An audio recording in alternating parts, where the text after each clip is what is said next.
क्या बताया गया कि इस देश के जो लोग हैं, जो पूरे भारत में जो लोग बसते हैं, इनको 4 वर्ण व्यवस्थाओं में बांटा गया।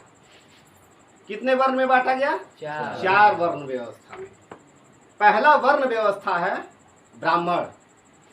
ठीक है, आज अगर जो कहीं आप जाएंगे तो ब्राह्मण को पहचान सकते हैं। ठीक है, दूसरा कौन है? क्षत्रिय। क्षत्रिय को भी आपके गांव में होगा या अगल बगल में होगा तो आप पहचान जाएंगे। ये 2 वर्ण व्यवस्था हो गया। तीसरा वर्ण व्यवस्था हुआ वैश्य। वैश्य में थोड़ा कंफ्यूजन है, कुशवाहा जी लोग भी वैश्य मानते हैं, कुर्मी मानता है, यादव मानता है, कई ऐसे जातियां जो ओबीसी के हैं अपने आप को वैश्य मानते हैं।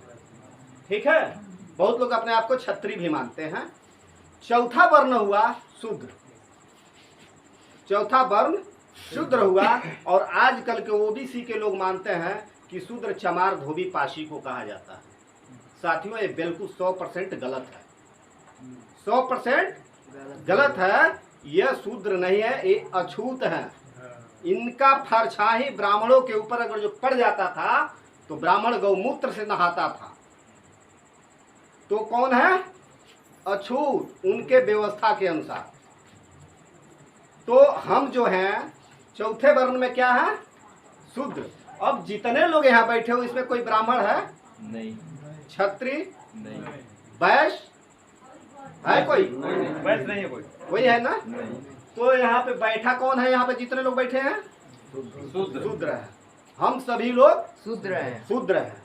अब शूद्रों के लिए ब्राह्मणों ने क्या काम बताया, यही मैं बात बताना चाहता हूँ। आप लोगों ने मनुस्मृति का नाम सुने हैं? जी। मनुस्मृति जब भारत में संविधान लागू नहीं था तो इसी मनुस्मृति से इस देश को चलाया जाता था।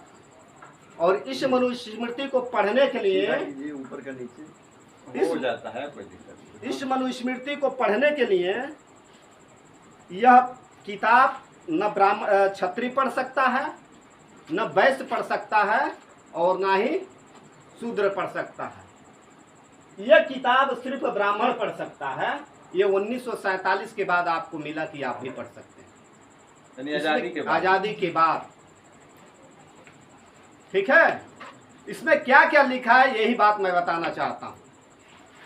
इसमें लिखा हुआ है कि ये 4 वर्ण जो है, ये 4 वर्ण में जो शूद्र का अधिकार दिया गया है, ये शूद्र क्या करेगा? ये तीनों वर्णों का सेवा करेगा, वो भी निस्वार्थ। अगर जो आप पंडित जी के यहाँ, कुशवाहा जी यहाँ सब्जी ले जाके दे रहे हैं तो पैसा मांगने की आपकी औकात नहीं है। आप यादव हैं तो दही दूध पहुंचाएंगे, कुर्मी है तो आप चावल गेहूं धान पहुंचाएंगे, आप बढ़ई हैं तो पलंग बना के पहुंचा सकते हैं, कुर्सी पहुंचाएंगे। इस तरह से जितनी जातियां बनाई गई ये सारी ब्राह्मणों के निस्वार्थ सेवा के लिए। अब हमारे लोग क्या कहते हैं कि चमार। अरे भाई, चमार जब उसके शरीर को छू ही नहीं सकता तो सेवा कैसे करेगा? उसके घर खाना नहीं बना सकता, उसकी परछाई पड़ जाती है तो कहता है कि भाई हमको गौमूत्र से नहाना होगा। तो हम लोगों को क्या इसने अधिकार दिया? शूद्रों का अधिकार दिया निस्वार्थ सेवा करने के लिए। फिर इसमें लिखा कि अगर जो कहीं ब्राह्मण मंत्र का उच्चारण कर रहा है और वहां पे शूद्र चला गया, शूद्र के कानों में मंत्र का अगर जो शब्द पड़ गया तो क्या करना चाहिए? तो शीशा पिघला के डाल देना चाहिए। अब सुबह कौन जाएगा? पंडित जी के घर कौन जाएगा? शूद्र ही जाएगा ना। और शूद्र कहीं सुन लिया कि पंडित जी मंत्र पढ़ रहे हैं, पूजा पाठ कर रहे हैं, जो सुनाई दे दिया तो उसके कान में शीशा पिघला के डालने का आदेश देता है। फिर यही आदेश देता है कि अगर जो शूद्र ऐसे कहीं बैठा हुआ है उसका हवा खुल जाए तो उसके गुदा को काट लेना चाहिए। शूद्र ब्राह्मणों से आंख मिला के ऐसे बात करता है तो उसके आंखों में सुई कोच देना चाहिए। शूद्र अगर जो कहीं देख के ब्राह्मण को थूक देता है तो उसका ओठ काट लेना चाहिए। यहां तक इसमें लिखा है कि स्त्री शूद्रो नाध्यता, स्त्री और शूद्र को शिक्षा ही नहीं देना चाहिए। अब आप बताइए कि आप अगर जो पढ़े लिखे नहीं हैं तो आप सही और गलत का पहचान कर सकते हैं? नहीं कर सकते हैं। तुलसीदास ने रामचरितमानस में लिखा, शिक्षा बिना नर पशु समाना। जिस व्यक्ति के पास शिक्षा नहीं है वह जो व्यक्ति है वह पशु के समान है। और इसमें शूद्रों को शिक्षा पर प्रतिबंध लगाया था। और 9 अगस्त 2018 में जंतर मंतर पे ब्राह्मणों ने संविधान की प्रतियां जलाई और उसमें नारा लगाया कि मनुस्मृति जिंदाबाद, संविधान नहीं, मनुस्मृति जिंदाबाद और संविधान मुर्दाबाद। आप लोग अभी भी सोशल मीडिया पे पढ़ा होगा, जिन ब्राह्मणों ने संविधान की प्रतियां जलाई वही लोग वीडियो बना के वायरल किए। और इस देश में बड़े बड़े नेता हैं, आप नाम सुने होंगे, मंच लगता होगा, बहुत पैसा खर्चा होता होगा। नेता लोग कहते हैं कि जो संविधान की तरफ हाथ लगाएगा उसका हाथ काट लेंगे, जो आंख दिखाएगा उसका आंख फोड़ देंगे। बट संविधान की प्रतियां जला दी गई। शायद आप लोगों के यहाँ पे इतने लोग बैठे हैं, शायद इक्का दुक्का लोगों को पता होगा। कोई बोला तक नहीं। क्यों नहीं पता कि आपके नेता, जिसको आप नेता मानते हैं, वह लोग उसके खिलाफ नहीं बोले और टीवी और अखबार में नहीं छपा। जब हम लोग वाम सेप के लोगों ने पूरे देश में जब आंदोलन किया और जाके FIR कराए, तब जाके लोग गिरफ्तार हुए, तब जाके गिरफ्तार हुए। आप सोच सकते हैं जो ब्राह्मण मनुस्मृति का मांग कर रहा है, अगर ये मनुस्मृति लागू हो जाए तो क्या आप चारपाई पर बैठ सकते हैं? क्या आप पढ़ सकते हैं? नहीं पढ़ सकते। इसमें लिखा हुआ है कि शूद्रों को बासी भोजन खाना चाहिए, मरघट का कपड़ा पहनना चाहिए। ये सारी के सारी हमको अधिकार ही नहीं है।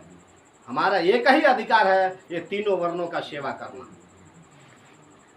ये अधिकार हमको कब मिला? 1947 के बाद मिला। अब यहाँ पे बहुत लोग पढ़े लिखे भी लोग हैं, जो हमारे देश में अभी भी लोग मानते हैं कि हम लोग आजाद हो गए। मानते हैं ना? अभी 15 अगस्त को हमारे भारत के जो प्रधानमंत्री नरेंद्र मोदी जी हैं, ये भी लाल किला से बोले कि 15 अगस्त 1947 को हम आजाद हो गए। ये बात तो सही है, हम सभी मानते हैं। पर हम पूछते हैं कि जब 15 अगस्त 1947 को हम आजाद हुए तो गुलाम कब हुए? बताओ, है किसी के पास जवाब कि गुलाम कब हुए? कोई बता सकता है? नहीं बता सकता है। साथियों, इस देश में यही विलंबना है कि आजादी को तो बताया जाता है कि हम 15 अगस्त 1947 को आजाद हो गए, पर गुलामी कभी पढ़ाई नहीं जाती है। हमारे देश के लोग मानते हैं कि जब अंग्रेज भारत में आया तो हम गुलाम हो गए। तो मैं जानना चाहता हूं कि क्या जब भारत में अंग्रेज नहीं आया था तो क्या हम लोग आजाद थे? साथियों, बिल्कुल आजाद नहीं थे। इसलिए कि जब इतिहास के पन्नों के जब आप पलटेंगे तो आपको पता चलेगा कि अंग्रेज नहीं आए थे तो इसी देश में एक सती प्रथा चलता था। अगर जो किसी महिला का पति मर जाता था और महिला जिंदा रहना चाहती थी, फिर भी ब्राह्मणों के व्यवस्था के अनुसार उस महिला को जिंदा उसी चिता पे जला दिया जाता था। ये बात सही है। कुछ लोग सुने होंगे, कुछ लोग पढ़े होंगे। इस प्रथा को कौन लागू किया था? ब्राह्मणों ने लागू किया था। इसी देश में जब पहला बच्चा पैदा होता था तो उस बच्चा को दूध में डबो के मार दिया जाता था। ये ब्राह्मण लोग बताते थे इस बच्चे को दूध में डबो को मार दो, और उस प्रथा का नाम दूधी प्रथा था। इसलिए कि जो पहला बच्चा पैदा होता है हिष्ट पुष्ट और ताकतवर होता है, ब्राह्मणों के उससे डर था। इसलिए वो एक ऐसा प्रथा बनाया कि उसको डुबा के मार दिया जाता था। फिर इसी देश में ब्राह्मणों ने एक ऐसा व्यवस्था बनाया कि जब शादी होता था तो पहले जो है, जब दुल्हन आती थी तो 2 से 3 दिन जो डोला रहता था ये ब्राह्मणों के कुटिया में रहा करता था। इसी देश में ये इतिहास है, कोई बात यहाँ से झूठी नहीं बोली जाती है, और ये बात रिकॉर्ड भी किया जाता है। इसलिए कि वाम सेप के लोग जो भी बोलते हैं, या वाम सेप के जितने अफसूट विंग है, जो भी बात बोलते हैं सारी रिकॉर्ड रखते हैं, और ब्राह्मणों की औकात नहीं है कि उनके ऊपर FIR कराएं। इसलिए कि सारी साबूत के साथ बोला जाता है। इसी देश में जब महिलाओं को पति मर जाता था तो मुंडन करके उसको रखना पड़ता था, दूसरा शादी करने का अधिकार नहीं था। इसी देश में जिसको ब्राह्मण बताते हैं कि महिला आदि शक्ति है, जगदम्बा है, लक्ष्मी है। वही लक्ष्मी है, वही आदि शक्ति है, वही जगदम्बा जब एक बच्चे को जन्म देती थी तो घर से बाहर एक झोपड़ी में रखा जाता था 10 से 12 दिन। और जिस तरह कुत्ते को खाना दिया जाता है उस तरह उनको एक पराई में खाना दिया जाता था। ये लोग आप लोग देखे होंगे अगर जो आप लोगों का ज्यादा उम्र है। अरे जो माँ है, जो जगत जननी है, उसको इस तरह से भेद होना चाहिए। बड़े सारी ब्राह्मणों के व्यवस्था में है। क्यों कि ब्राह्मणों ने अपने ग्रंथों में लेकर रखा स्त्री शूद्रो ना देता। इन दोनों को शिक्षा से वंचित रखो। और सबसे ज्यादा हमारे देश की महिलाएं आज भी ब्राह्मणों की बातों को मानती हैं। सबसे ज्यादा ब्राह्मणों को चढ़ धोने का काम करती हैं। इसलिए कि बाबा साहब डॉक्टर अंबेडकर कहते हैं कि गुलाम मां गुलाम बच्चे को जन्म देती है। तो ब्राह्मणों ने सोचा सबसे पहले महिलाओं को गुलाम बना लिया जाए, और महिला गुलाम होगी तो उसके घर के पूरे पुरुष ही गुलाम होंगे। और वो है आज दिखाई दे रहा है। अरे जिस महिलाओं के साथ ब्राह्मणों ने इतना अत्याचार किया, वही महिला सबसे ज्यादा उसके व्यवस्था को ढो रही है, सबसे ज्यादा ढो रही है। क्यों कि उसको जानकारी नहीं है। ऐसा नहीं है। पढ़े लिखे महिलाओं को मैंने देखा। अभी एक व्रत आता है जिसको जीवतिया कहा जाता है। मैं अपने नजदीकी एक शहर है, उस शहर में मैंने लगभग 4-5 बजे के बाद, मैं मार्शल आर्ट का खिलाड़ी भी हूँ, मार्शल आर्ट से ब्लैक बेल्ट हूँ, तो मैं सिखा रहा था बच्चों को। तो वहां पे देखा पढ़ी लिखी महिलाएं, एक पेड़ होता है छोटा सा झाड़ी जिसका नाम बरियार है, वो समा को पकड़ कर उसको हिला रही थी। फोन के जमाना में आज कह रही है कि ए अरियार ए बरियार, जाके रामचंद्र से कह दिया कि फलाने के मैं जीवतिया भूखल बनी। मगर उसी महिला से कह दीजिए कि लाइए ना, एक चिट्ठी लिख देना है आपके भाई के पास, तो वही महिला कहेगी पगला गल बनी क्या रहे फोन बाटे कान फोन कर देते, चिट्ठी कहाँ लिखे जाता नहीं। वही महिला आपको क्या कहेगी, कहे ना फोन कर देता नहीं। भाई जब फोन के जमाना है तो क्यों नहीं फोन करके कहा जा रहा है।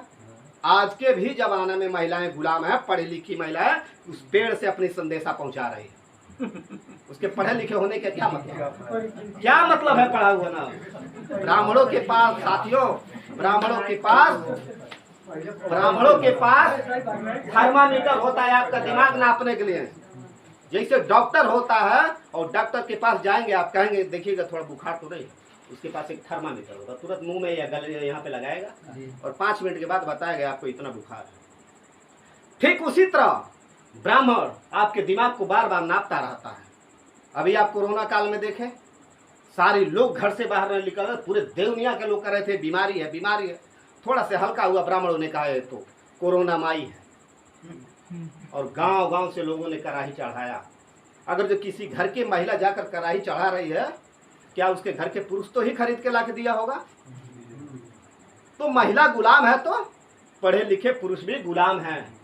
और ये ब्राह्मण टेस्ट करता रहता है, ये पढ़ लिख के कुछ होशियारो होता ना कुर्तिया बहन वही तरवाना